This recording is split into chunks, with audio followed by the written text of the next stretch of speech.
More than 24 hours ago, crews worked diligently to bring the Irvin home. Now that it's back in its place, fans have shown up to get their first glimpse of the popular tourist attraction. Prowling can happen anywhere and anytime, and by leaving your most valuable possessions in your car, it can seriously leave it at risk. Here at Kids Cops Cars, local law enforcement is building lasting relationships by bridging the gap with the community. Dan and Alexandra, Hermantown Lumber Company had been in business for nearly 50 years. The owner, Gerald Sundquist, stopped operations back in June, and many customers say he closed without fulfilling orders they already paid for. I'm sure it's no surprise that UMD hockey fans are ride or die for the Bulldogs. It's snowing out pretty bad right now, but it's not stopping folks from coming out and watching the game. This entire pier was flooded with water that rose from the St. Louis River. It's a sight that many say they have never seen before.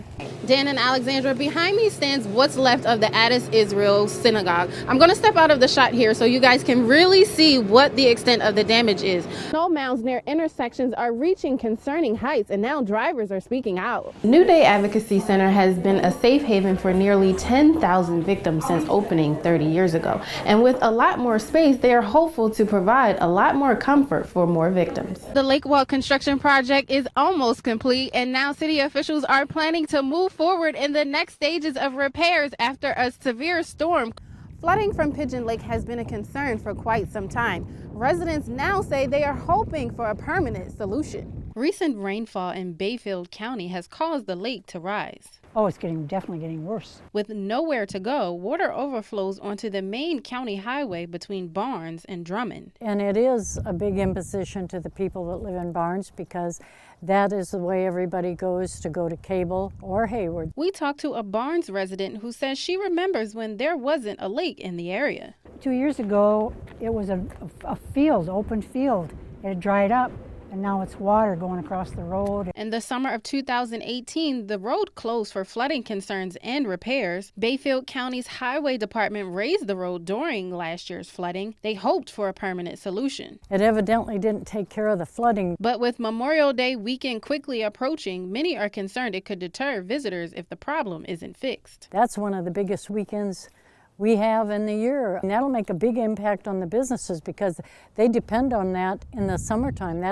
They can't depend on making a lot of money in the winter, and so they make it all in the summer to get through the winter. Many drivers are still taking the chance to drive through, but it is recommended to turn around and avoid the flooding. Bayfield County's highway department is planning to raise the road again very soon. In the meantime, County Highway N at Pigeon Lake Road is closed until further notice, and Highway 63 is a detour for travelers. The detour, from what I understand, was supposed to be about 18 miles.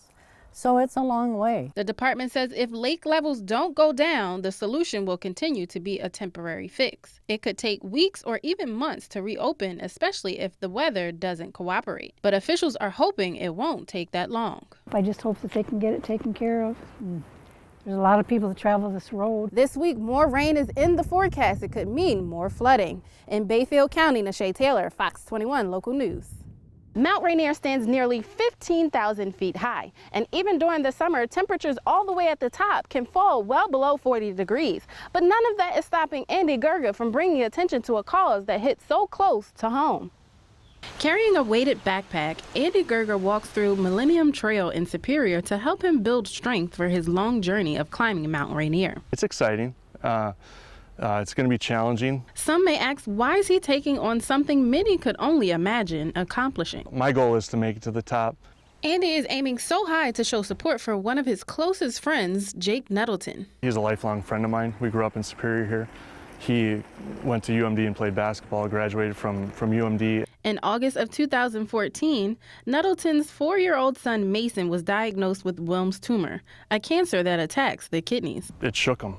And it shook us. Every year, more than 500 kids are diagnosed with Wilms tumor. Just to imagine that one of your children or a child has cancer, what that means and how scary that is, and how much you would have to adjust your lifestyle. And Jake Nettleton and his wife Brianna started the nonprofit Footprints of Fight. The organization's goal is to help minimize the stress on families dealing with pediatric cancer. Travel expenses and meals and all the travel going to hospitals for treatments and such. The everyday expenses, the stuff you don't think about. but it adds up and it creeps up, and eventually you need to address it. Last year alone, Footprints of Fight helped more than 100 families, and this year they are hoping to help even more.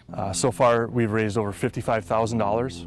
Our goal is $65,000. Gerga has nearly 2 weeks left to prepare for his climb up Mount Rainier. He realizes it will take a lot of strength to make it happen. This backpack has about 40 pounds in it, and that's what we're going to bring up.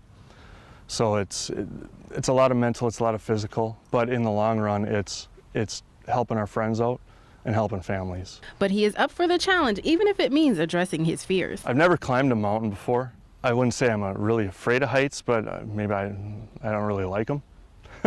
so that'll be interesting. Gerga hopes his trek up Mount Rainier will inspire others. Put yourself in other people's shoes, and I don't like to imagine my kids or any kids getting cancer, but it happens. So, and when that happens, people need help. Good news, Mason is now cancer-free, but Footprints of Fight will continue to fight for families. Gerga is expected to climb Mount Rainier on August 1st. A fundraiser for Footprints of Fight has been set up on Facebook if anyone would like to donate. In Superior, Nachai Taylor, Fox 21 Local News. 4th of July is usually known for fireworks and awesome barbecues, but how well do you know the facts of this day? I test the knowledge of a few folks just to see how much they actually know about Independence Day. In which city was the Declaration of Independence signed? A, Boston, B, New York, C, Philadelphia, D, Washington. C, Philadelphia. Correct. Ding, ding, ding, ding. Philadelphia. Philadelphia. Who did not sign the Declaration of Independence? A, Thomas Jefferson, B, John Adams, C, William Whipple, or D, George Washington? C? C? George Washington.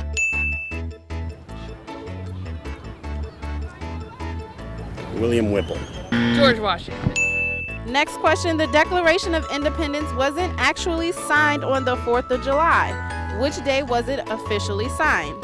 A, July 2nd, 1776, B, August 2nd, 1776, or C, November 15th, 1777, or D, March 1st, 1781?